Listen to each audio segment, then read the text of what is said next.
Welcome everyone to Class 9 English NCERT, and today we are going to talk about the English poem of Class 9 NCERT, The Road Not Taken.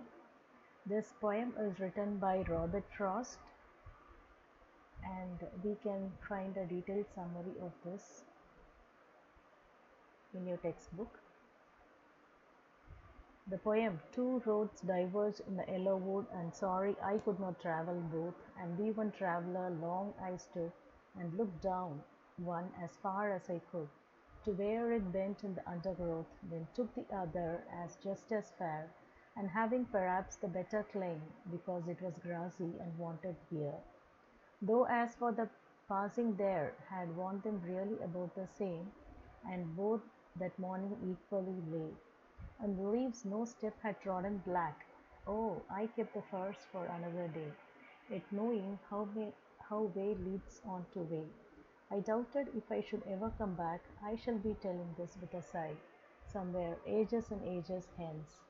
Two roads diverge in a wood, and I took the one less traveled by, and that has made all the difference. So, this is the poem which is there in class 9, and now we will see what the poem is all about.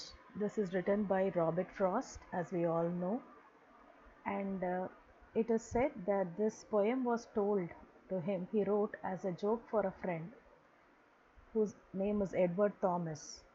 When they went walking together, Thomas was chronically indecisive about which road they ought to take, and introspect often lamented that they should in fact have taken the other one.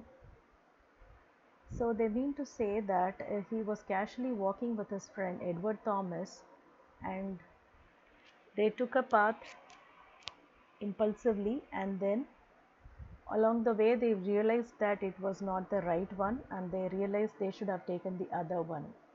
And soon after this incident happened, he started writing this poem in 1915. Frost gripped to Thomas that he had read the poem to the audience of college students, and that it had been taken pretty seriously, despite doing my best to make it obvious by any manner, and that I was fooling. However, Frost liked to quip, I am never more serious than when joking. As his joke unfolds, Frost creates a multiplicity of meanings, never quite allowing one to supplant the other, even as The Road Not Taken describes how choice is inevitable. So, if you look at the poem, The Road Not Taken, it begins with a dilemma. Two roads diverge in a yellow wood. So, meaning the road has diverged. There are two roads now, and they are in a yellow wood. Normally the wood will be green, and why it is said yellow here? This yellow means the season. There could be, it is the autumn season with a lot of yellow leaves, the dried leaves. And the other thing, yellow also signifies that in life we have this red, green and yellow, the amber orange color. So this color means something you have to make a pause and get ready for your thing, right? Green means you go in the road, and red means you stop, and when it is yellow or the orange color, amber color, it signifies that you have to get ready to again restart. So the same way he is stopping here at this juncture where the two roads are diverging, thinking which path he should choose. And sorry I could not travel both. Here, he means that his single decision can transform his life. The yellow leaves suggest that it is autumn season, and the wood is filled with lot of yellow leaves, the birch leaves, and they have the green leaves fell down and they have turned into yellow. And the first tree to come back after the land has been stripped bare by logging or forest fires. And the speaker briefly imagines starving of his choice, wishing he could travel both and be one traveler. So he wants to be travel both. That is what he says. He wants to travel both, but he could not do that because when your roads diverge, you can choose only one path. You cannot go in both the lanes in your travel. So His first stanza mirrors his desire for simultaneity. He wants to travel both, and then the next line he realizes as a traveler he can't do that. I have to travel in one. The speaker calls the road he chose less traveled, and it does initially strike him as a slightly grassier and less traffic road, but soon he makes his claim. He doubles back, erasing the distinction even as it makes clear, though as for the passing there had warned them really about the same. So he is saying that I took the one less traveled in this line, but then in the next line, in the next stanza, if you look at it, he is saying that yes, both that morning equally lay in leaves no step had trodden black. So here he says that both are equal, which means both the path looked like they are both equally traveled, and he has kept the other for another day. He has kept the first for another day. He has chosen the second path and he has kept the first for another day. It is a way of masquerading his choice. That is, choosing one rather than the other was actually an impulsive choice.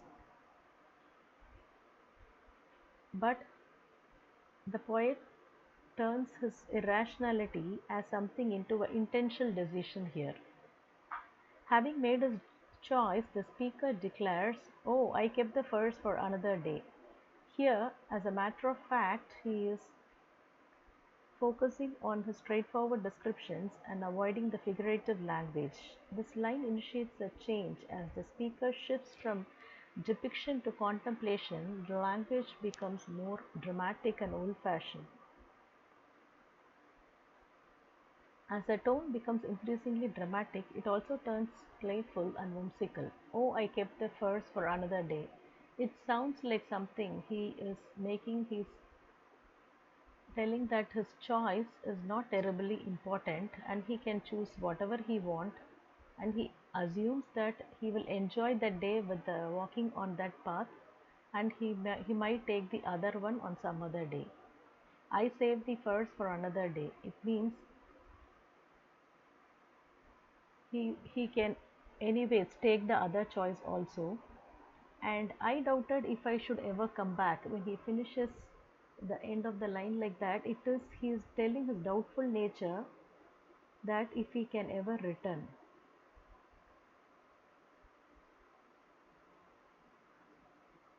In roads, in road not taken, he finally ends the poem by saying that has made all the difference. I took the one less travel and that has made all the difference. Here he means to convey to the readers that by his choice he can make his his decision as both successful and also unsuccessful, and that has made all the difference in his life. By choosing the path, it doesn't mean it can guarantee success to him, or it doesn't mean he can be a failure. It depends on how he is going to take the challenges in his life, and the journey is defined by how he is facing all those challenges. So that's what he is ending the poem by saying, that has made all the difference. So it applies very much to our everyday life also. We all have lot of problems in our everyday life, and one has to clearly analyze his problem, bring out the choices that can be applied to solve them, and by carefully analyzing his choices, choosing the right one and applying it in his everyday life, he can decide whether he will be successful or unsuccessful, and that is how it makes difference in our lives too. Thank you for watching. Do subscribe to the channel if you find this useful.